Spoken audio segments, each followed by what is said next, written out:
welcome to your Fearless Friday.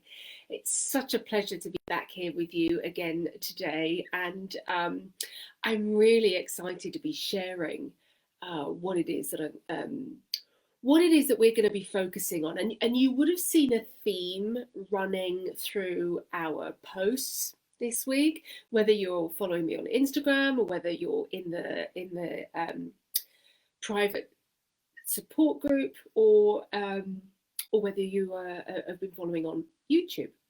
Doesn't matter. We've had a theme, and that theme has been around hobbies.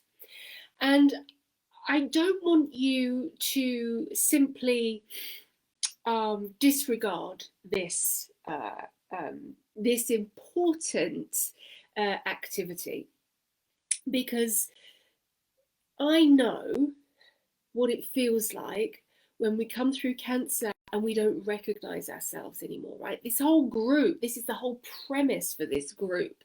This is where all the support is coming from, right? It comes from my heart, and it's there because of the struggles that I went through where I couldn't find the solutions. My greatest struggle, when my medical team stepped away. My greatest struggle was trying to work out who I was after, because we're not the same person, right? We go through such a catalyst like serious ill health, that when we come out the other side, we're not the same people. So who are you today? And that's why it's important for us to talk about hobbies, because hobbies play a really important part of coming back to working out who you are today. So I've been looking into a bit of research around hobbies also, and there's so many studies and white papers out there on the benefits of hobbies, whether you've been poorly or not, right? Just hobbies in general. And I've had to write it down because there were so many professors and research, which I'm probably not going to bore you with anyway. But just reading up from the Journal of Positive Psychology, reading a white paper on the behavioral sciences, and articles in the American Psychology Association, they were just the first three that I've read. I mean, it's a rabbit hole, like most things. Once you start researching, you can go down a really big rabbit hole. But basically, hobbies have been proven to lower your stress. They've been proven to create an improved sense of well-being. They improve your social circle, like your social connections, which we know has an impact on our loneliness, on how our emotional, like depression, and anxiety, right? When we just being in a good group of people that are like-minded, think of our group, it brings that sense of connection, which immediately lowers feelings of loneliness, feelings of depression. And the other thing, hobbies, let's come back to hobbies, and the other thing that hobbies do also is, it's been proven to, I mean, I think this came out of the University of Utah, but it's been proven to reduce blood pressure, which kind of makes sense, right? Because if we're doing these things and it's lowering our anxiety, it's lowering our stress, it's creating a sense of belonging and connection, it just makes sense that our blood pressure will be lower. Anyway, this is the reason why we can focus on hobbies and the important role that takes in our journey back to life, back to thriving, right? It reminds you or shows you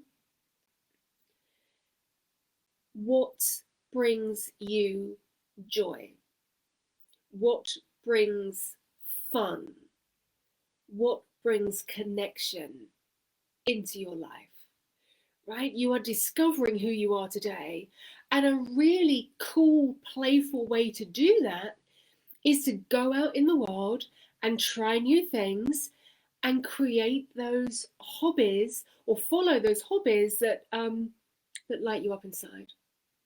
It's telling you something, right? Think about mirror work. It's telling you something, everything. There are signs all around us that are telling you who you are today. And hobbies are a great, great way to find that out. So, hobbies, what can you do? What do you do? What have you tried? I'd like you to share. I'd like you to share in the comments, whether you're watching live, whether you're watching on catch up, it doesn't matter. Just share in the comments below. And because the more ideas you share in the group, the greater the inspiration, because you may have a spark of an idea of what a hobby, what a great hobby is. But others here may not have a clue where to start. So when you begin sharing your wisdom, your ideas, your inspiration, you are becoming that guiding light to all the other members here in our group. So, so please do, please share. And I just want to end today on play dates. You've heard me talk about play dates. It's really important to prioritize getting out once a week for an hour, just you.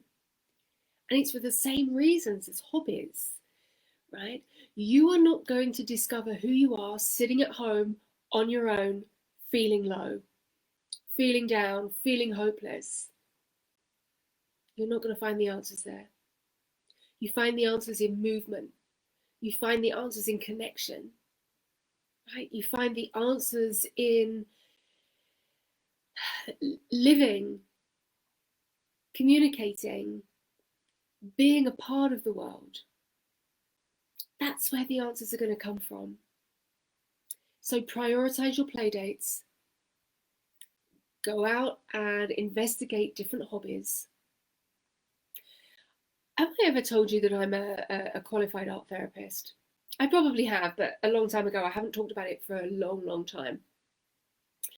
And I remember as part of one of the teachers used to run felt making workshops, and she ran one weekend, and I went along, and because she knew me as part of her class, she knew that I had a really busy head, and she gave me like this lump of foam, and she gave me this really thick barbed felting needle. And she handed it to me and she said, Kat, if that goes into your finger, it's gonna really, really hurt. So you are gonna have to concentrate on what you're doing.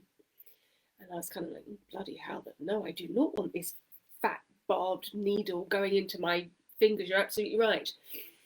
And so we said about, she went on, she taught, we said about making our felt, and I was diligently, stabbing the felt with this barbed needle, creating designs and stitching things together. It was a lot of fun. I loved it. And she came along and she said, Kat, tell me, what are you thinking about? And I was like, I'm thinking of nothing. And she was like, score, that's brilliant. That's exactly where you want to be, right? That's exactly where you need to be. So as well as, I share that story because if, like me, you have a really busy head and that monkey chatter is constant, and you're writing your morning pages diligently, but the constant chatter is maybe gearing up a bit, or it's a little incessant. There's something, right? There's something, and you're looking for a way to quieten that monkey mind. Hobbies can do that too. We're learning new skills, right? You're immersing yourself in something that lights you up, that brings you joy, that's fun. Learning new skills. We're out of our head. We're out of the doom and gloom. We're out of the, this is my life now, nothing's going to change. I'm so exhausted. I don't know what to do. I don't know who I am, right? It changes the narrative. So if you can find peace in that, even for half an hour a day, then you're making great progress. Now, I hope that made sense to everyone. You know me by now, I do like a bit of a ramble, and I do love a tangent. So hopefully you've pieced it all together and you've found this interesting and helpful. Right. Again, please leave all your comments below, and I wish you a wonderful weekend. I hope you get out there. I hope you have fun. I hope you connect with people that you love and that love you. And I will see you next week.